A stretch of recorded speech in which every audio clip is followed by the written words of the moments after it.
especially like Prof. Ahmad Ismail said, that we are blessed in IIM having this river flowing through our campus.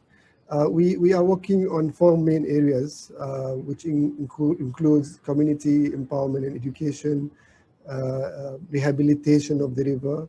We also involved with research and also in biodiversity and beautification, because they all go together. You need, as we are having the river flowing, we need to ensure that the biodiversity is there. So we try to beautify around the river by planting trees and also taking care of the marine life in the rivers. We have 3 chapters for the IIM River of Life. So the headquarters, or the main one, is in IIM Gomba, where it started. And it started as River of Life flagship in 2018. However, the efforts by IIM community has been there since forever.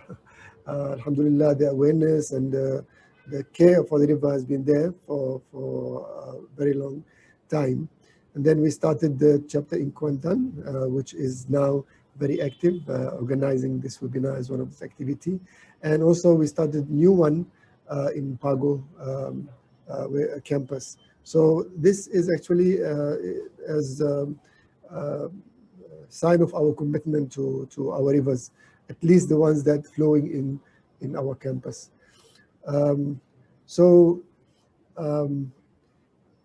Going back to your question, is it enough what we have done so far, whether being academia or NGOs? We have been working very closely with academia. We involve the community within IIUM and also the students.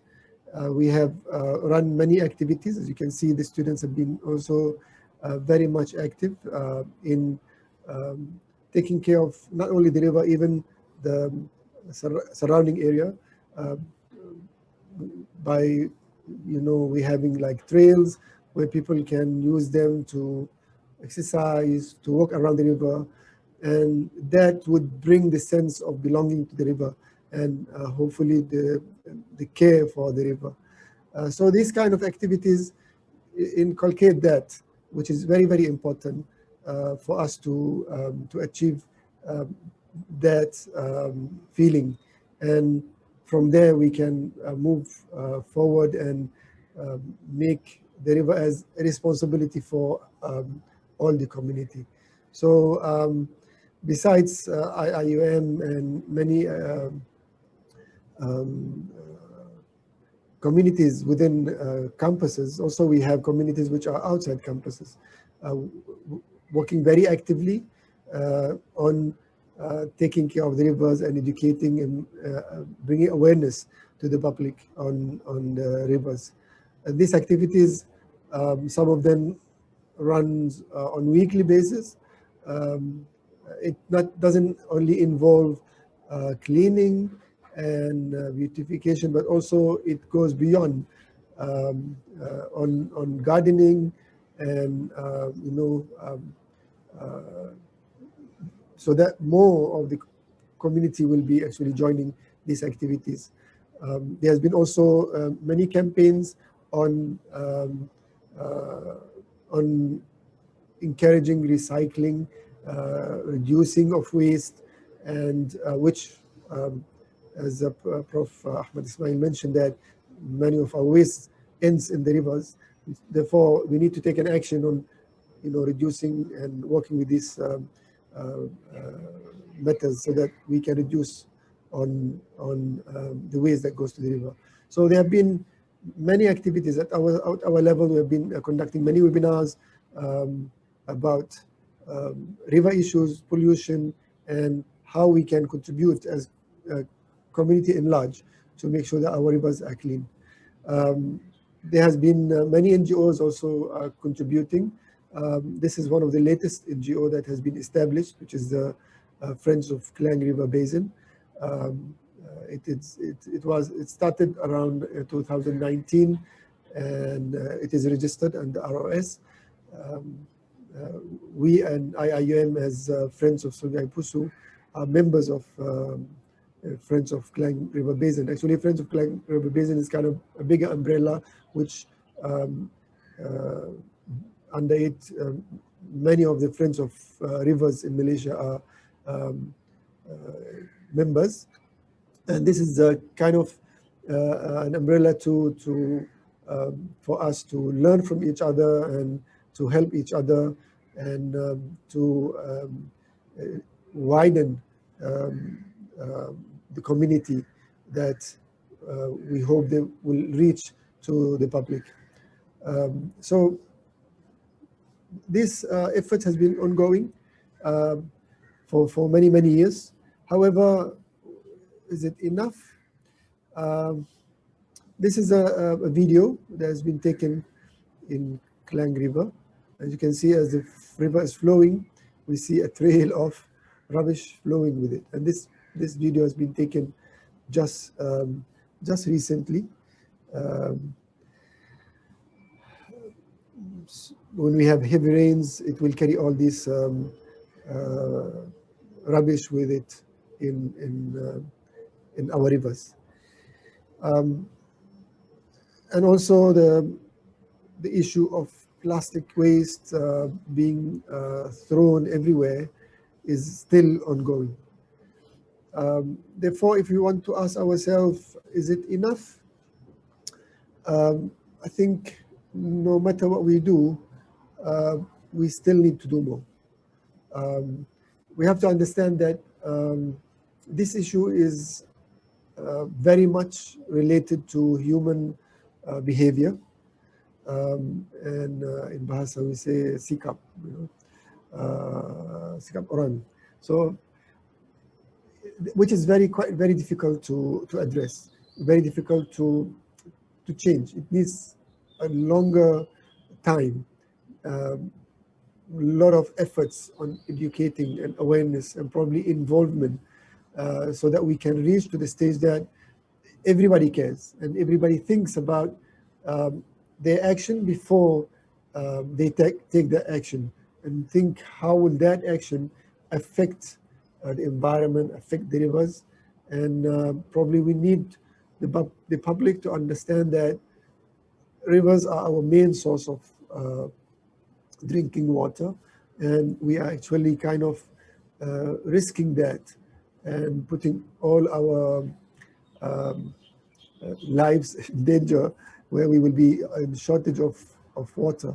And we have faced many cases where we couldn't have water supply to our homes, and we have to queue up and wait for the water tanks to come and provide us with a water supply. It's just because of the pollution that has taken place at that particular river, which is a main source for our drinking water. Therefore, even it's also not only related to the public behavior, it's also the industry needs to be very much aware of what they do and how they should be more responsible in what they do, so that they will not pollute the rivers just for the sake of extra profit from their industry. So this is kind of issues that we are still facing, and I believe we still have a long way to go, and it is not enough until we see that everybody is concerned, everybody is acting, and everybody is actually involved in ensuring that our rivers are clean, our water supply, main supply, is safe from all this, I would say, irresponsible acts that could be a major risk on our rivers. Thank you. Sorry. Thank you, Dr. Ma'an. Yeah, so back to human behavior. It's something that's very challenging, for us to change the perception, the norm, but perhaps COVID-19 pandemic has done something too, because we have like a time where less people be in the outside and our river get clean, such like COVID-19 is such a bless to the environment, but yeah, human behavior is something very, very challenging. Well, if you allow me, unfortunately, during COVID-19, when we started to have more freedom to move around, the waste has kind of diverted from plastic bottles to masks, filling up our rivers and even on the beaches. So we still need to think when we hold this piece of rubbish or garbage or waste in our hand, before we throw it, we need to have that, instill that feeling that, I shouldn't just throw it anywhere. I don't, it's like I'm finding a comfort for myself because I want to release my hand from this waste that I'm holding. And the easiest place is just to throw it. And we don't think that by throwing it on the ground, it will eventually be carried by the water from the rain to the drains, and drains eventually uh, uh, will go to the rivers. So yeah, as you mentioned, we need to work very hard on people's attitude and behavior. Yeah. Okay, thank you, Dr. Ma'an. So let's go to the next round. So Prof. Ahmad Ismail, you mentioned about endocrine disruptors. You also mentioned about the chemicals pollution to the river, and this is obviously affecting the biodiversity of the river. So what do you think? We also saw what happened to Sungai Kim Kim, and it's like happening again and again, even though it's so catastrophic, yeah, to the public nearby. What do you think is the best way for us to deal with these river polluters? Thank you very much. We are lucky we are at the universities, right? I would like to congratulate IUM, you have a River of Life program.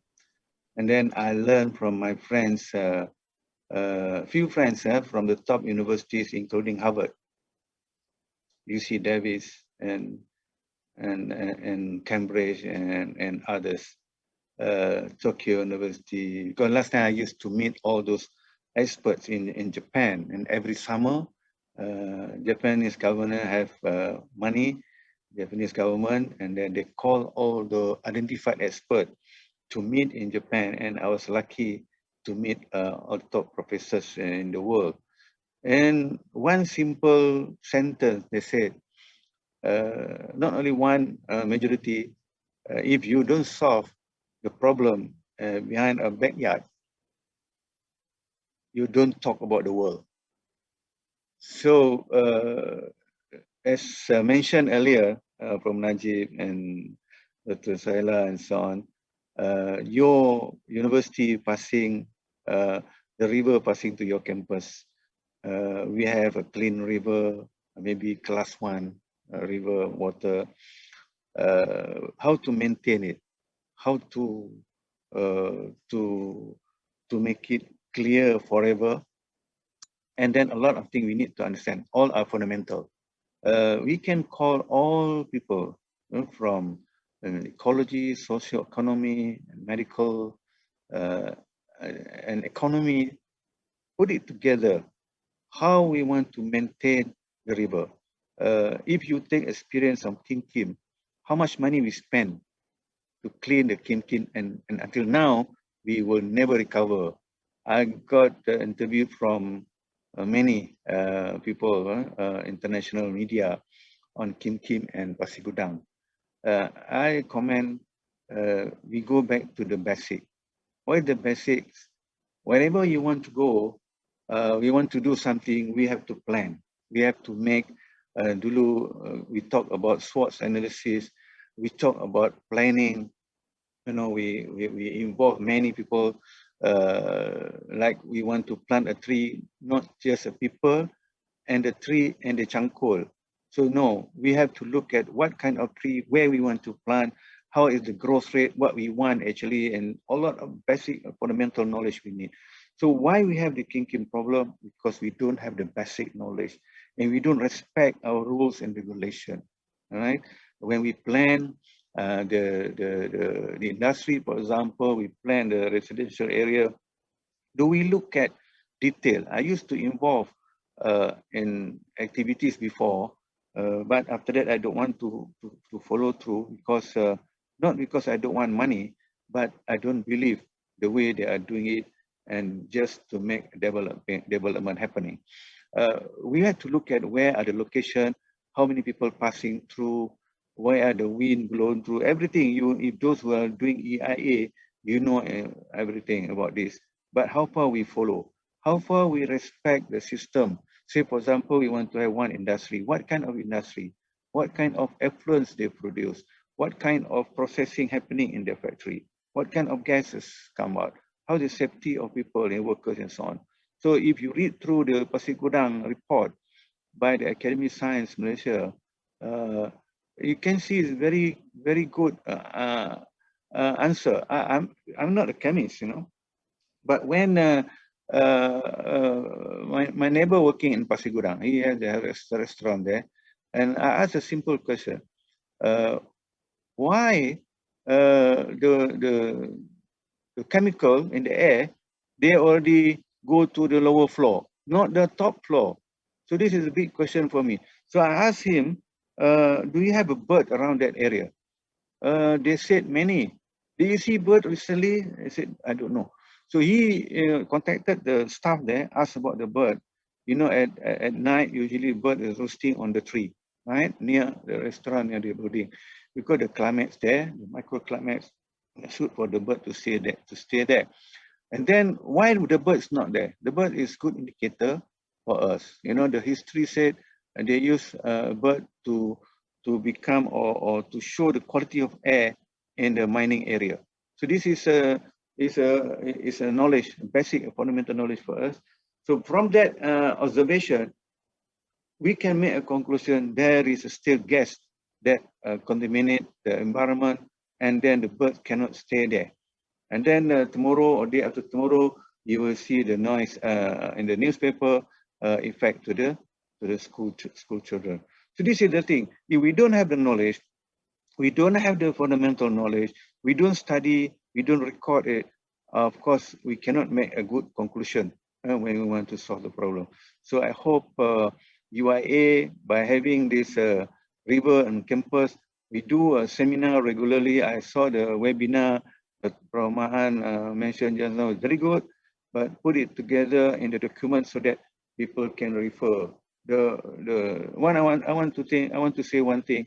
Why government officers sometimes very difficult to make advice to the politician, because they don't have one-stop information to get a document to use as references to prepare a paper for the government. So I hope what UIA is doing is very good, and then maybe we can help to not to repeat the Kim River, especially now in Kuantan.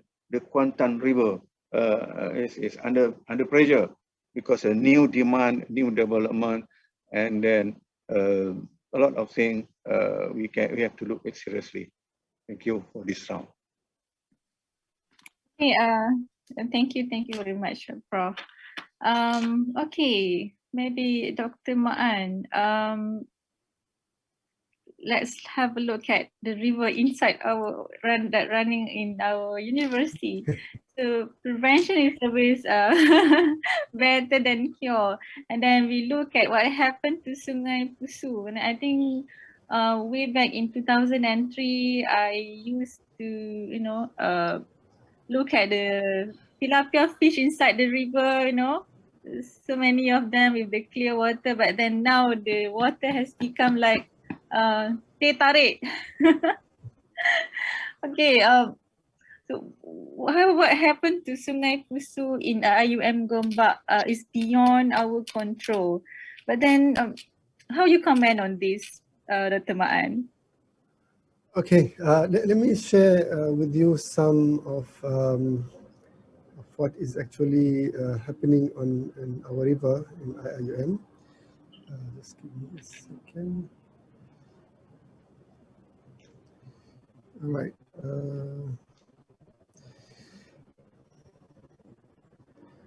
Okay, so this is what you will see from an eagle eye view on our campus.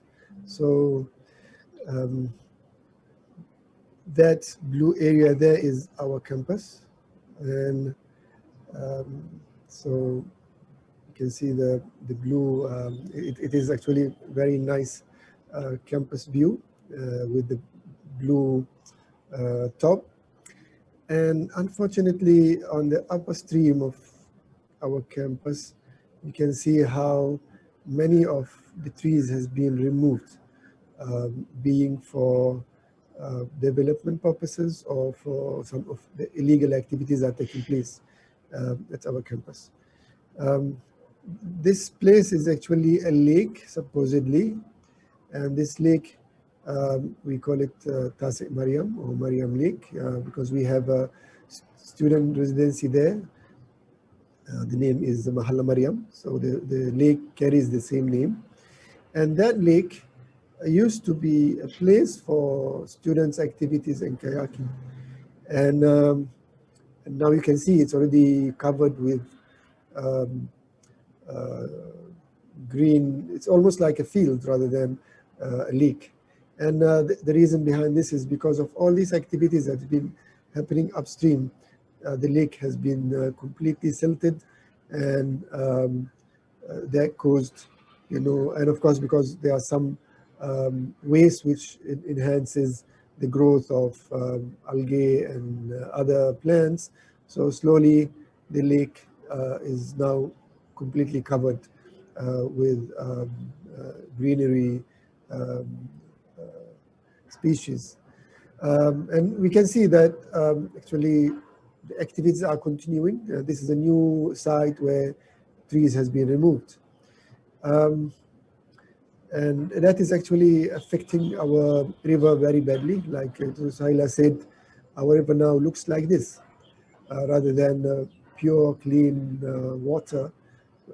It's now looking like the Tatare, the common term used to describe our rivers. And this picture has been taken 1st of October 2020. It's just after the first MCO was lifted. And unfortunately for some rivers, the pollution has reduced because the source of pollution is people activities of throwing rubbish and so on. And when we were holed in our houses during the MCO, these activities kind of stopped. But in our case, because of the activities upstream are related to digging and clearing of land, actually it made our river even worse because there were no activities and the rain did not stop during MCO, of course. We couldn't stop rain during MCO. It carried a lot of sediments and silts, making our river looks even more badly, you see. So these activities have very negatively affected the river, and our campus have come across few flooding incidents that cost us a huge amount of money in losses of properties, cars, and some buildings were affected, offices and so on. Now, of course, when we talk about the activities that are taking place, there are development activities and there are also illegal activities. Now, for the development activities, if there are any plans by any authority that they want to develop an area, we cannot object on that. But our main kind request is that these activities should come with proper assessment, environment assessment. And there are actually requirements that could be, that must be taken to ensure that there will be no negative effect on the environment because of these development activities. So I think there must be kind of action taken in order to reduce these adverse effects of these activities. I think going back to the first question, is it enough what we have done? I think we still need to go and do more on the awareness. We have to even be more aggressive in reaching the public and getting the public involved. And we need to look at our strategy and try to probably change or improve our strategy. We need to move forward with our strategy. Currently, what we do is awareness, and with awareness, we kind of give knowledge to the public of what is happening and how we can reduce it. But that knowledge will hopefully, we need to move from that just giving information to creating a belief, that we change it from just information to believe that yes, there is something happening and we need to do something about it. And then to have that commitment, which should now create the purpose that taking care of rivers will become a purpose of every individual. And being from the public or being from industry and other organizations, which in a way or another contributing to river pollution. And then we need to look into how to empower the public and provide them with the skills so they will start acting by themselves. Currently, most of what is done is driven by NGOs, is driven by academia. Probably in Kuantan, you've done some activities. We also done some activities. Sometimes we go to areas to clean rivers and clean the area around the rivers. The community there, they are just watching and looking and happy that there are people cleaning their rivers. But we need that to change. We need them to take charge of their own on their own and to take charge of their own river and area and start looking into cleaning it. And that's why I believe we need to do more awareness so that we will move from engagement to empowerment. So when we do engagement, we are acting and trying to engage the community with us. But I think we need to move from there to empowerment, where they should start acting. And maybe because we are the one who started with them, they can later invite us to participate with them, and not the other way. Not the other way around. We are still at the stage where we are trying to engage the public, who are actually supposed to be in charge themselves. There are many success stories where activities started and now the community themselves are taking action, and that is actually the ultimate goal that we are looking at and hoping that we can do. And when we talk about awareness and knowledge and belief and purpose and acting, I think we are still struggling to get everybody on board when it comes to reduce using substances that might contribute to environmental pollution in general and river pollution in particular, because actually it is connected. If we pollute the environment, it will definitely pollute our rivers. Then enhance the culture of recycling, reusing, and even recreating, where we start changing or transforming waste into other products which can be used. And in this way, we try to reduce on the waste that goes to our rivers. And I believe with all this, we can achieve a lot.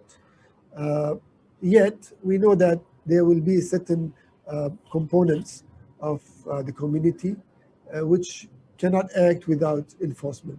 So we have many regulations. We have many guidelines available and ready to be used. However, sometimes as human, we might be greedy sometimes, and we want to achieve the highest return on investment or profit.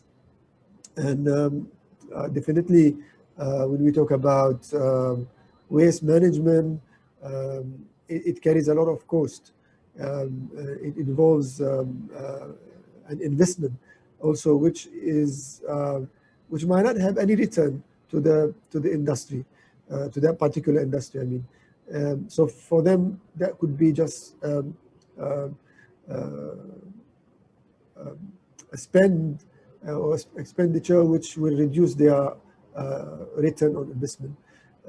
But then we need to realize that if we think in this selfish way, we actually not, of course, we might not feel it now, but on the long term, or on the long run, the children of that particular industry owners will be affected, their future of having safe water and clean water. We hope that we can bring that awareness so they can take action on themselves. However, if some are still errant and they do not want to listen and cooperate on this, I think law enforcement needs to be put in place. And we need probably to have tougher punishments and penalties. And we have seen after the few incidents of river pollutions like Sungai Kim Kim and in the last, I think the last 2 years also, even in Selangor and Klang Valley, we had very severe and serious water interruptions where I cannot remember the percentage of how many areas have been affected, but there was that incident when most of the areas in Klang Valley have been affected by the water cut because of the river pollution. And after that, the penalties has been increased, and I think we need to make sure that is happening, because at the end of the day, traffic lights are there, and there are still people who want to break the traffic light when it is red still.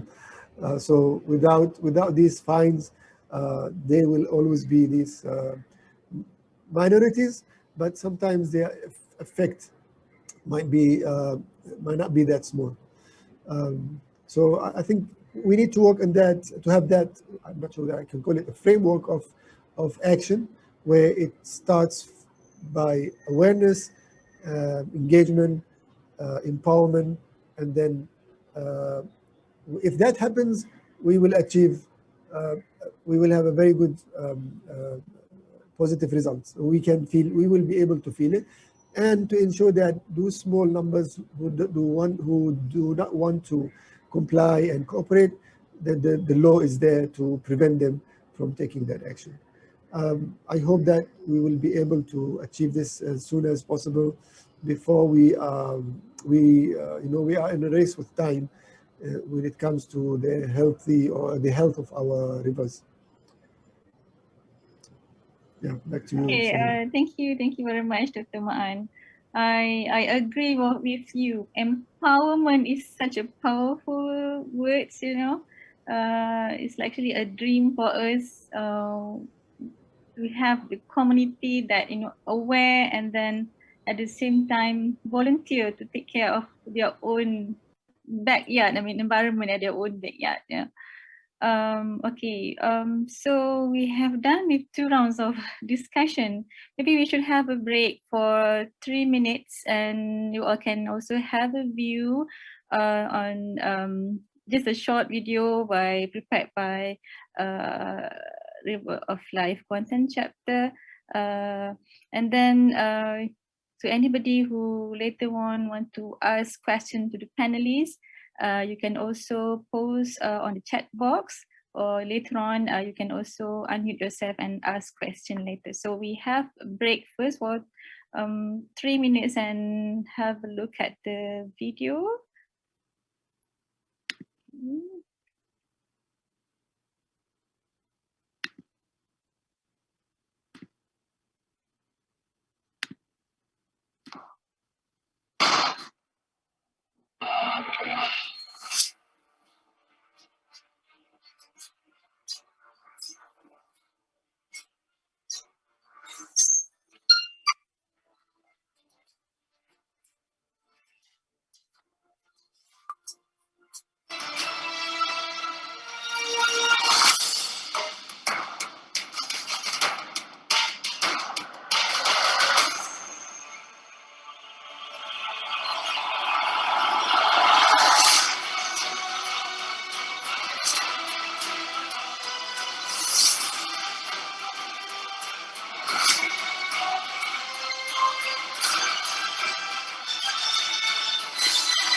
Okay, thank you very much for the video.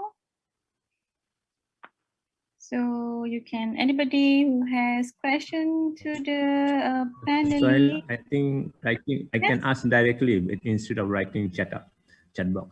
Yes, yes, So I have please. first question is Honorable Prof. Ismail. Assalamualaikum, Prof. Just want to ask this one thing. The thing is like MNS, we know they're one of the most strongest and then powerful society who is resolving the nature-based problems in Malaysia, and you are doing a lot of things. But just want to know the real situation. How much you get the, success means your problems, you focus to government and government listening, especially your relevant authority, Department of Forest, Environment, and also Natural Resource Management, because we have seen actually same thing, there's no change at all, a lot of area. But MNS talking a lot of things, information for everybody we know. Awareness is there, fundamental there, but application is to the government. So what do you think, Prof? You are success, government doing something like a lot of activities against your, in front of all these inquiries and suggested problems. Thank you. I answer very good question. Challenging question, Prof. Jalal. Very interesting. I heard Dr. Sahila mention the word of volunteer. Right? We need more volunteers because the voice of volunteers is a hands-on voice. When they speak, they do it. That what we are trying to promote now. That's why I would like to have more members, vocal members, strategic members, especially in the universities. That's why I go around. Thank you to UIA Gombak, especially UIA Kuantan, especially very supportive. We need people from university to support MNS. Why? I mentioned hundreds times. We have MNJ, we have MN, Malaysian Naturalist, and Malayan Nature Journal. This is the voice of MNS, the most important voice that we talk based on very technical and scientific. Because now people are playing about that.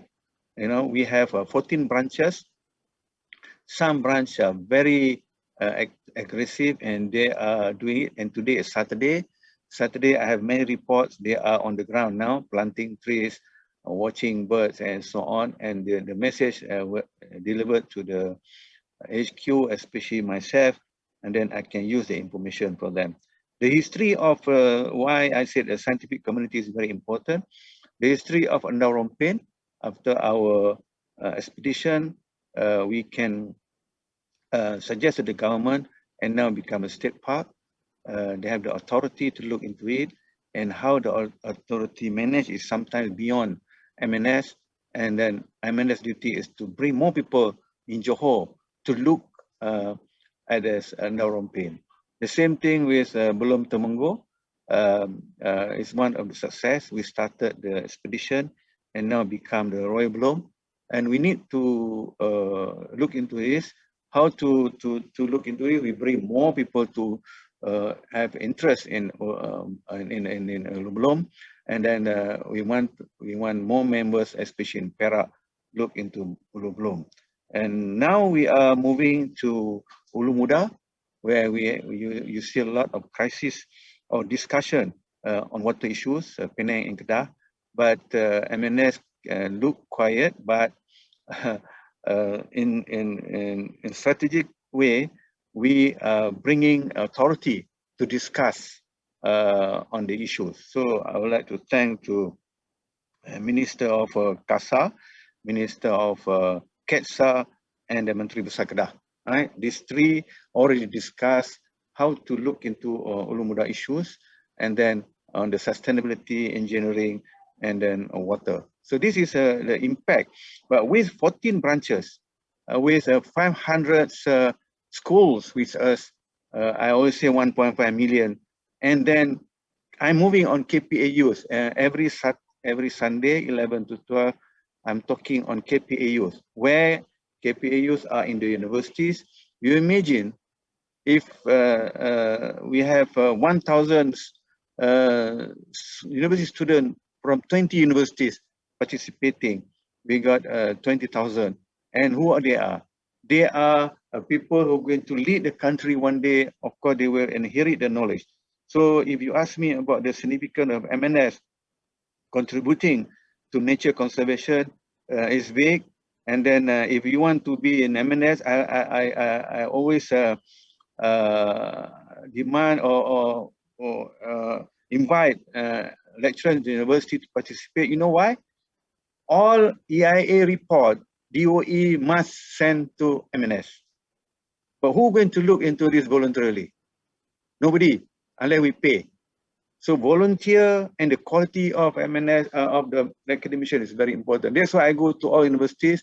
I want them to write. I want them to help me to review all the EIA. We are now looking at Tioman, Kuantan, and I offer anybody want to look at the Kuantan, Sungai Kuantan issues on the EIA. All big MNS and major, EIA, major EIA will come to MNS. ECRL, we are recommending that 12, I think 8 or 12, I think 12 nature reserve or forest reserve will be destroyed when ECRL passing Pahang and Terengganu and Kelantan. And then they change the routes, and then now I don't know what happened. So there is the voice of MNS. At least either they say yes MNS or not is another issue, because you know what, Prof. Jalal, what I notice everywhere, people are so ego with their position. Even though they're empty, they have no knowledge, and they're still ego with their position. That's what the academician is very important. Even in our university, you know, look at our, I'm very sorry, just mention as example. Just look at our deans, our head of department, or the vice chancellor. In fact, sometimes they ego with their position, right? I can call any university. I can ask the direction of the universities and how they implement it, right? When the 100 days, everybody gives a speech, but if you tick one by one, how far? Of course, our duty as a lecturer to proceed with the mission, but how we want to move forward, right? When we are facing this issue, same thing. That's why when Prof. Dr. Ma'an, when you show about the lakes just now, I'm happy to see that. When we see the lakes, we want to catch fish. When we see the lake, we want to row boats. When we see the lake, we want to go for recreation. But they forgot the impact of the environment. That's why the lake become green. The scientists, limnologists can tell you why it's can turn to green, but those who are involved in recreation, they don't see. You know, some professors mentioned to me they have a very good fish as a main research tools for their generation of students they produce from that particular fish. But when fishing competition come in, they forget about that particular fish, and they put in newspaper the biggest and the oldest fish caught during the competition. Proud of it. But what is the value of science? So this is the thing that why university is very important, Prof. Jalal. And then SEPA, communication, education, and public awareness, mentioned by the teman and mentioned by everybody. This is where professors university should lead. Professors university, for me, I always say they must think beyond. You know, literature review just a guidance, but most of the professors already passed through the literature review, gone through literature review. So we must think beyond something that people don't think. We are thinking, and then this is where the student will support, and then the student will link with their former school, for example, or schools around the universities and community. Then we can work together to protect our river, for example. One person cannot do it. I mean, like us today, I'm sitting in my house talking to you, Dr. Ma'an. Where are you now? Are you in your house or in your office? And Dr. Suhaila, we just can speak. But what is hands-on that we can go to the ground? So there are many ways, right? In the papers, right? In the article, scientific article, we distribute MNS as a tools, like Prof. Jalal said just now. Thank you very much for your membership, strong supporters. We need more, and then we can use our what do you call it, expertise, right? Change the people's attitude. Not that easy to change people's attitude. It's not that easy. People still throw rubbish and then still plastic in the river, and then now CASA put a priority, clean the river, but who support that? Who's doing it, right? So UIM have River of Life. I'm very sure there's a very good tools, very good ways to support the program. So thank you, Prof. Jalal, for the question. I think you have seen that what I've done, what MNS have done, and then what the opportunity you can take as a member so that you can participate in the program, at least EIA assessment. Thank you. Thank you, Prof, for your nice and interesting suggestion. Dr. Soila, may I ask another question to Prof. Man? Okay. Sorry, I just maybe short because Prof. Man, just my question is regarding same thing Dr. Soila said that Tetare, because this question, this name is, I remember when I was doing my viva for Associate Professor Prof. Kamal Hassan or from he asked me what is the name of the Tetare River in Malaysia. So this is the Sungai Pusu. And actually, sorry to say that in 2016, I studied for diversity, fish diversity, me and Dr. Faizu here. And actually only I found wild tilapia, wild black color one, and nothing else. So if you're talking about this empowerment again, I just want to know that awareness, knowledge, commitment, these three things from our side, from your side is doing fantastic. I mean, same way. I mean, there's no, gap there. But what are the commitment of people who's doing construction? It is like 20 years we have seen the same thing. They never change. Prof, I think the time is there. I don't know, maybe you started already. There should be an ecological approach, means alternative approach. Maybe we can find the way as technology, which you say the last one is skill. We use our skill and we don't need to wait for these people because I don't think so next 20 years they will change. So maybe Prof, if possible, we do something like is it called sedimentation pond or something else like this so that we can alternate the path of this water come from the construction area. And this one. I don't know whether you are doing something like this. Maybe you can share. Prof, thank you. Thank you very much, Prof. Jalal, for the question. Well, before I address what we are doing, I think the issue that we have on campus regarding to the river is quite complex. As you mentioned, it is not something that we are under our control.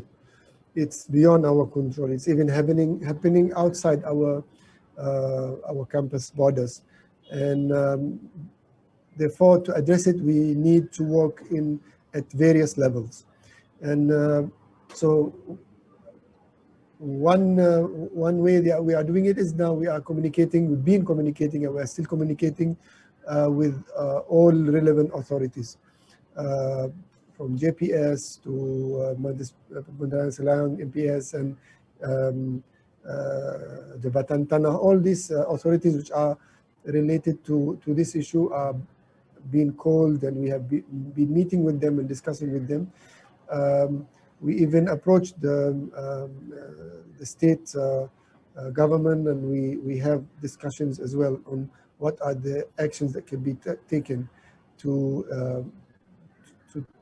handle these issues that we are facing. There are steps that have been taken, yet I think there is more to be done. And as you mentioned, until we come to that point when the real action is taken and we are able to minimize the issues from outside, we also are looking into what we can do inside. There have been some ponds that has been created to handle the silt and that comes to campus. However, the amount is quite huge, and these ponds are becoming saturated quite fast because of the the amount of silt that is coming in and carried by the water rainfall. So we need to look into other approaches. We didn't stop. We are still now we are studying applying the other ways to at least make the river look clean on campus, and then probably the one upstream we can handle it as we are going, as we are doing now. So let me take this opportunity to invite anyone to help us with ideas on what can be done to address the issue and minimize it so that our fish will, at a certain point of time. I think last week I was looking at one major portion of the river, and the fish is actually having very small space because the sand is already have fill up the river, and then there is not much of rainwater, so they are kind of like, if the water level reduces a little bit more, they won't be able to survive. So we need to work together, and this is an open invitation to everyone that we open our hands for any ideas or anything that can be done. We have our rehabilitation team, which is looking into whatever available means that can be used to address these issues. As I said, there are now some ideas on the table, and we are looking at them. We have, academicians who are from hydrology background, from landscape background, from civil engineering background, from environmental background, chemical engineering, and of course we also have you from Quantum. We are open to any want to join us to provide any possible solution to this issue. Thank you, Prof. So it's actually kind of a collective effort, because it involves various aspects. You cannot solve the sedimentation issue without considering that you have marine life there, aquatic life there. So if we don't use a proper way, it might solve the sedimentation issue, but it might destroy the aquatic life and the marine life. So we have to work in a team from various specialization to address this issue. Okay, thank you. I hope that answers your question. Yes, thank you so much, Prof. Thank you so much, Dr. Ma'an. So we still have time. So we can have more questions from the audience. Assalamualaikum warahmatullahi wabarakatuh. Yes, Dr. Hilal. I have a question for Prof. Man. Not a question, I just want to inquire about it, Prof. Man.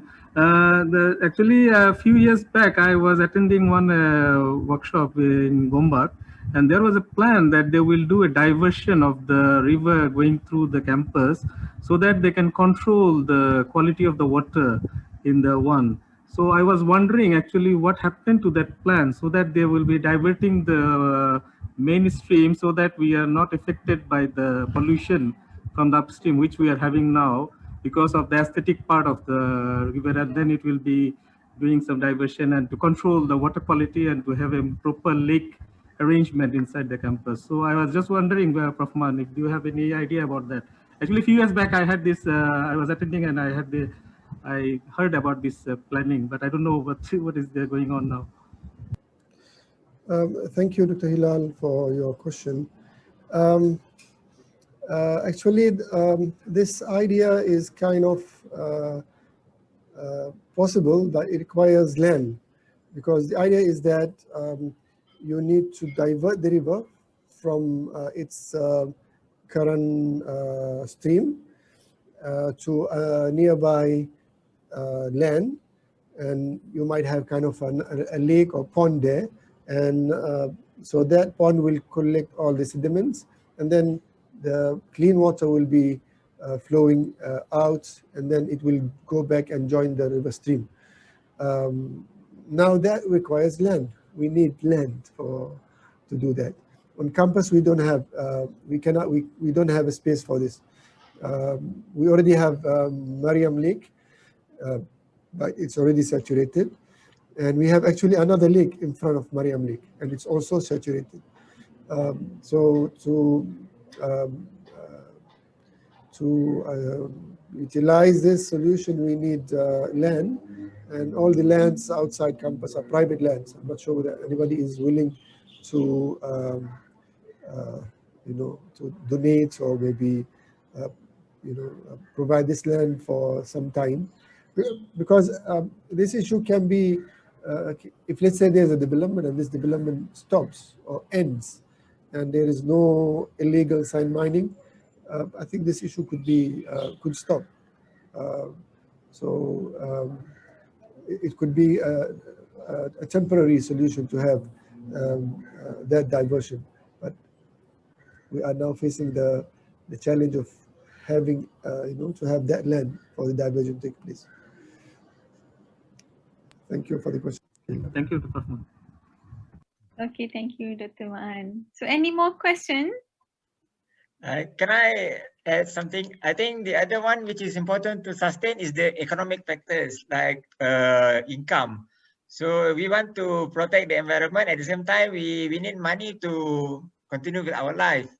So maybe what we can do is something like eco-economy things. Maybe can suggest what we can do so that at the same time we can generate income and at the same time we preserve our environment. Maybe ecotourism or something.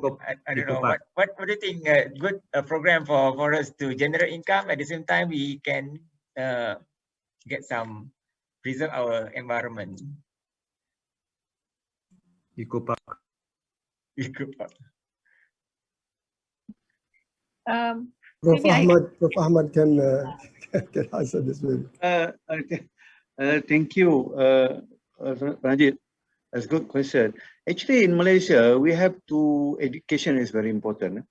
We have to have the structure.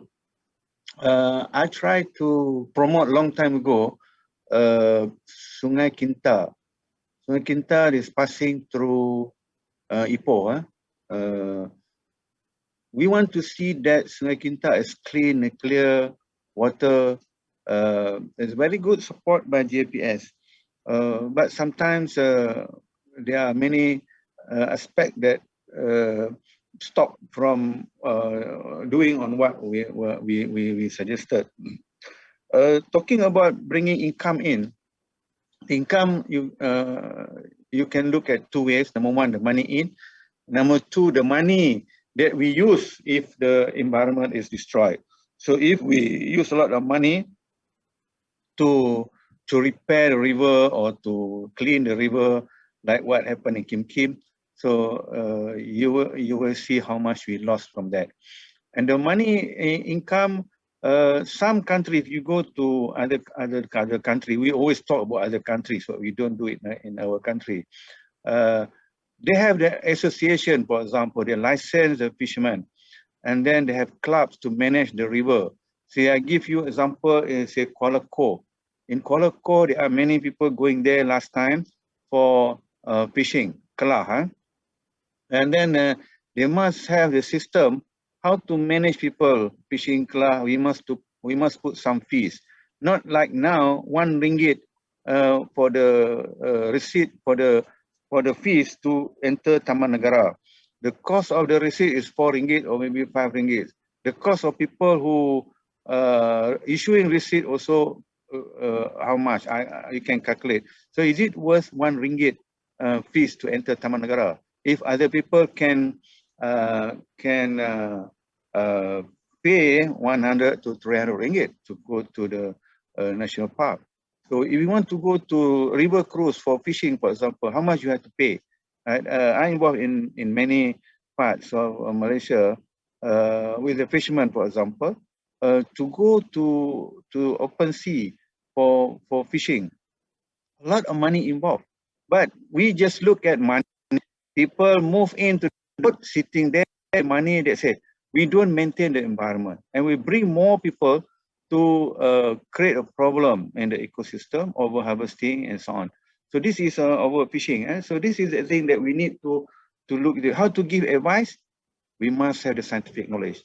So all people, economy and biology, ecology, engineering, sit together to design the area, how to manage so that we can develop this what Najib mentioned about ecotourism just now. Ecotourism is well-defined, benefit the local community, especially the rural area. So this is where we want to look at how to solve this number one SDG. So thank you. Thank you, Prof. Yes, I mean that's correct. We always in a dilemma. The development must go, but we also want to preserve the environment, and then something need to be done to actually achieve the sustainable development. You know. Okay. Any more questions from the audience? Assalamualaikum. Dr. Sohail, I want to ask something to Prof. Ahmad Ismail. Yes. Yeah, Prof. Actually, I was thinking about that since I am in Kuantan in 2003, the greenery was much more. But later on, because of the approach of the Majlis Perbendaharaan Kuantan, I think they are doing a lot of this big tree cutting, plantation removal from the town area, which actually is causing a lot of heat increase in the town area. Whenever I enter to KL or whenever Johor Bahru area, I feel like the forestation has been reserved. But in Kuantan, I don't know, it's recently last 5 years or they are cutting down the big trees. So from the our society, the Malaysian Natural Society, do we have anything that we can actually send some appeal or something to the Majlis Perbendaharaan to stop this, and then to not do the town area to be like cutting the big trees? Those are quite like a legend or something. And this is really very visible in last 5 years in Kuantan town. But which I see in KL or in Johor Bahru, I have seen that the forestry and then other the green. So the coolness is there. But in Kuantan, I think last 5 years, if you check the meteorological system, the temperature has been increased tremendously. Because of most probably, I also consider this one of the factors that is causing. But earlier, actually, when there was not much township was being developed, so these things was being preserved. But now I don't know whether we can do something for that to appeal to this Majlis Perbendaharaan to maintain the legends of the Kuantan city and the township for the forestry. Thank you, Prof. Thank you, Dr. Halal.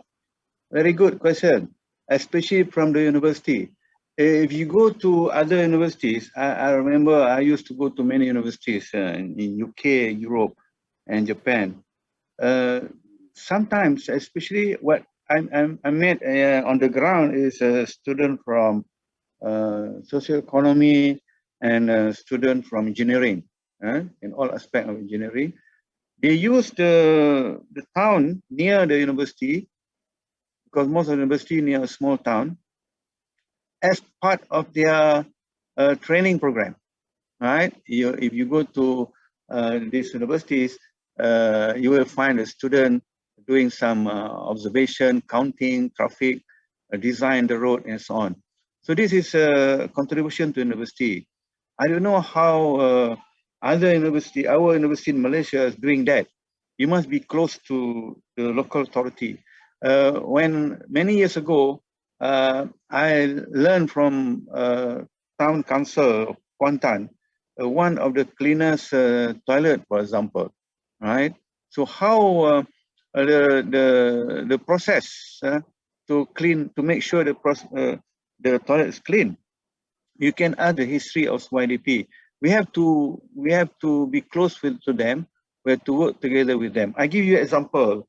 When I try to establish Kelab Pencinta Alam, make it active in Pahang, and before we very difficult to get support from the Ministry of Education, Department of Education.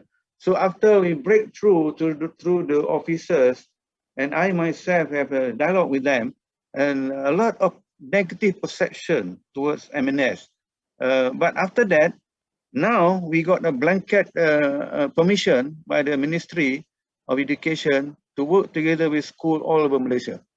So this is the impact of the contribution from MNS. From there, we do separate activities, education, to make sure the community understand about nature and conservation, right? Then their voice will play roles in this community and the authority. So I hope UIA, Hilal, try to approach local authority, discuss about this, and at the same time, UIA can propose what kind of design. I used to mention to few lecturers in UIA, when we are facing on the Sungai Kuantan issues, news people ask me the question. Sometimes I don't want to answer. Ask other people first, then lastly, I will make a conclusion, maybe on the day 3 after the news come out. So let the local make a comment first. Say people from University Islam can say something, but we are not saying this theory. We must talk with evidence. Like when I talk about biodiversity just now, I have publication on Sungai Gombak and evidence of aquarium fish. And we want to, you can see in Symphony Alam, and we put a story in Symphony Alam, how invasive species go to our river system, right? And then the authority responded, say for example in Klang River, they make and organize a regular activity to catch this ikan bandaraya to reduce the population, because you know the behavior of ikan bandaraya. So this is the impact of the activities that we need to see. Sometimes they didn't come to us, but they follow what we say. So we should do more activities, make a Facebook of Kuantan environment, for example, talking about fishermen and plastic, talking about don't throw plastic, talking about river quality, talking about heat increasing in Kuantan because of less tree, and where to plant the tree. So all people, landscape, a type of tree, what the function of the trees, all will be listed and presented to the local authority.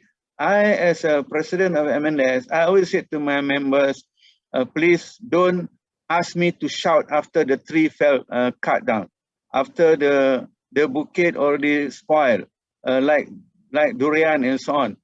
When people ask me about durian in Rauk, for example, or durian in Kedah, I say very simple, just one sentence. Go back to basic. You have rules and regulation. Reserve forest is reserve forest. Don't tell me reserve forest is already degraded. We need to change the status. I said no. We have to restore the reserve forest, the destroyed reserve forest. That's why this year theme is forest restoration. So we need to be together, identify the disturbed forest. I understand near UIA also have forest, and they are looking when the forest will be disturbed, and they will say the forest is no more functioning and we need to develop the building. We have to compete with the greedy businessman, we have to compete with the politician, and then we have to advise the government officer to make a right decision. So the Thailand, please help me to lead, make a UIA lead in Kuantan whatever authority in environmental aspect. Thank you. Thank you very much, Prof. Before that, Saila, Yes. I just want to add, you have a problem with linas, you have problem with both sides, right? Yeah. Through MNS, I demand for the MNS representative in that committee, and it is like a permanent committee there. They discuss regularly. To answer Prof. Jalal and Prof. Helen just now, how Prof. Hilal, how MNS play roles in Kuantan authority. I would like to thank them. You know that they are very receptive. They are happy when we want to contribute to them, because it's very difficult to them to make recommendation when there is a proposal to develop a certain area. It's a very, say for example, traffic jam in Kuantan, when they want to widen the road and then make a new road. So do we agree that, and can we redesign the road so that people want to go to Terengganu don't pass that area? Can we divert the shopping area, the dominant shopping area to another side, so that people don't stop there to buy keropok or to naik nasi dagang Kuantan, for example. This kind of simple thing, we need to come up with strategies and design. So UIA is very important. Yeah, thank you very much. Thank you much, Prof. So that's a challenge for IUM community. Okay. It's a challenge and opportunity, you know, for collaboration as well, because we have our civil engineering in Gomba. We have our landscape as well in Gomba. So this is where we can actually, like our rector is always emphasizing on, transdisciplinary, where we don't have to limit ourselves to our kuliah or even our campus. So actually we can reduce these borders between Kuantan and Gomba by doing this kind of collaboration on such projects. Yes. Thank you, Work Prof. together. For bringing Okay. I think just to add, last time we have engagement with the Majlis Pembenaran Kuantan about a project in Tasik Bandar, but the thing doesn't go through because I think it's financial problem, because they can hear us, but at the end of the day, where is the money going to coming from? So I think we also need some engagement with the industry, I suppose, that can contribute to the program, because they can listen, but at the end of the day, we need some money to make things going. So maybe you have any experience involving the industry and the councils to make the program going? So you ask me? Yeah. Yes. I'm very small man. I cannot give the good example. But I can tell you, public voice is very important. Public voice is very important. So we don't shout with nothing. We cannot have empty shout. We must have something that very productive. I used to give ideas. I want to keep the forest, and they want to cut the forest for oil palm. All the public support, local support, because of this, the idea that you mentioned just now, where we want to get the money. And the worst thing, if they ask question to the government officer, who going to pay your salary? Everybody shout out, shut up, and nobody dare to say something, right? So I ask the local, if they cut this forest for oil palm, what benefit you can get? So I list down all the negative impact, and I ask them, you cannot even sell the ice cream. The workers don't come from your kampong. The workers will come from others, and what they bring, just a dust. The dust in, the dust out. So finally, I want the better, and the forest is still until now. So now this is how to convince people, because that's why I tell you, number one, SDG will never solve, right? Because there is a political weapon. Right? And the corruption will never solve, because there is another political weapon. This will blind the whole community, right?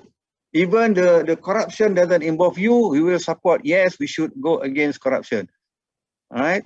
So this is the thing that we need to be aware. That's why education is very important.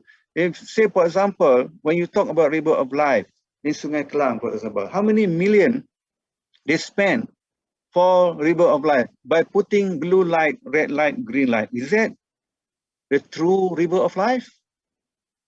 Any comment from experts? Nobody. So we should go to the basic. What do you mean by river of life?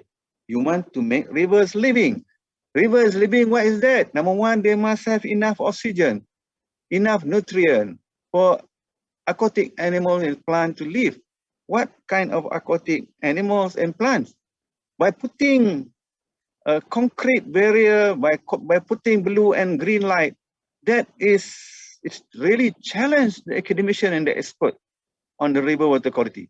So what we are talking, I put the notes here. I don't want to change. I want to change the perception of public. Function of academician just giving lecture for the student to get a degree.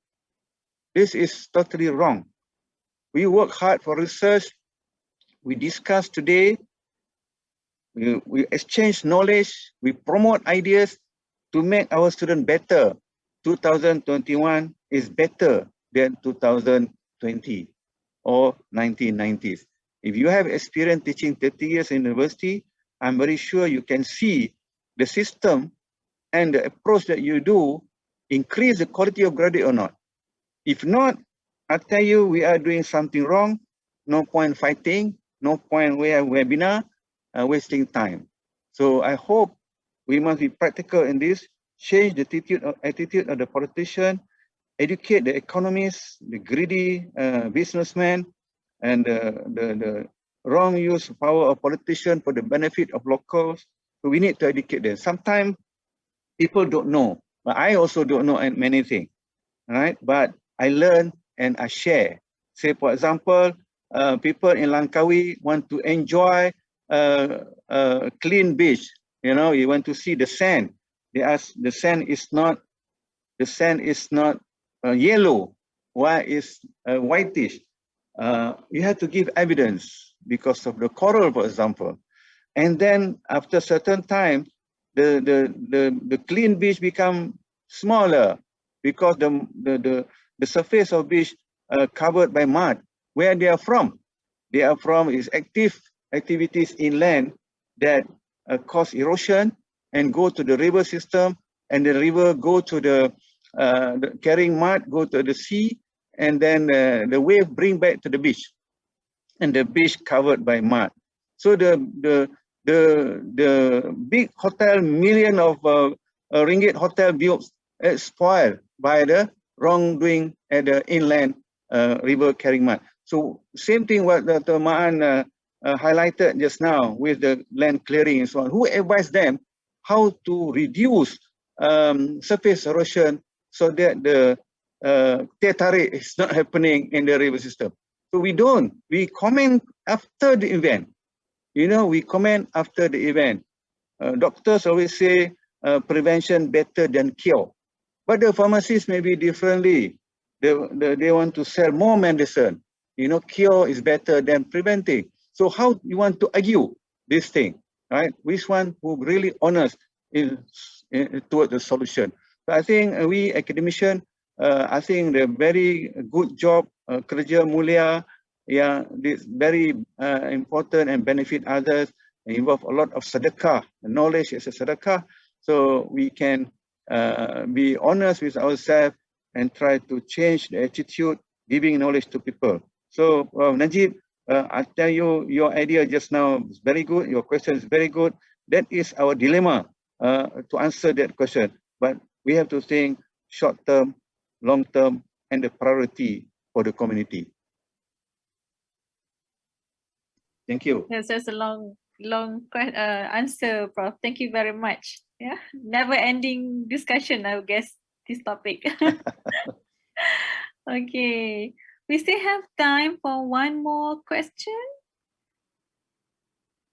Any question from the audience? Dr. Shaila, until you get one more question, let me just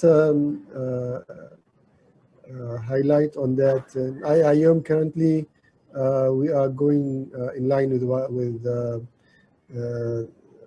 aspiration of Prof. Ahmad Ismail, in the sense that we are now looking at education not just as a tool to produce graduates. It's more on actually we are like in engineering now. Our tagline is humanizing education, humanizing engineering education, because usually engineers are the tools that are used for all these sorts of development that takes place. So if you want to build a factory, or you want to come up with a new housing estate development or bridge, it's all done by engineers. So we are actually not only engineering, but this is the new. Actually, it's not new. It's our mission and vision is to look into sustainable education, and where our graduates are aware of the technical knowledge they need, and as well as the environment and the society and community. Probably in quantum, we are doing the same. In Kumba also, we are doing we are doing a lot of activities which involve the students with community, and so that they will feel how important their knowledge is to the society. It's not just for them to get the certificate and start earning a living. And even for going back to the advising the developers and so on, in IIM we actually kind of requested to look at the plans to ensure that the plans, because we probably couldn't stop it, but at least we requested to see that these plans do have proper actions to prevent soil erosion and so on. It is on paper, it is there, but the implementation is the issue. That when they implement, I don't think the implementation is in line is what is on papers. So that is another challenge probably that we are facing. Thank you. Thank you, Dr. Maan. Okay. So I'm calling for question. More question. Maybe the last question. Okay. No. Anything in the chat box? No as well. Okay. I guess we have come to the end of our webinar. So maybe can every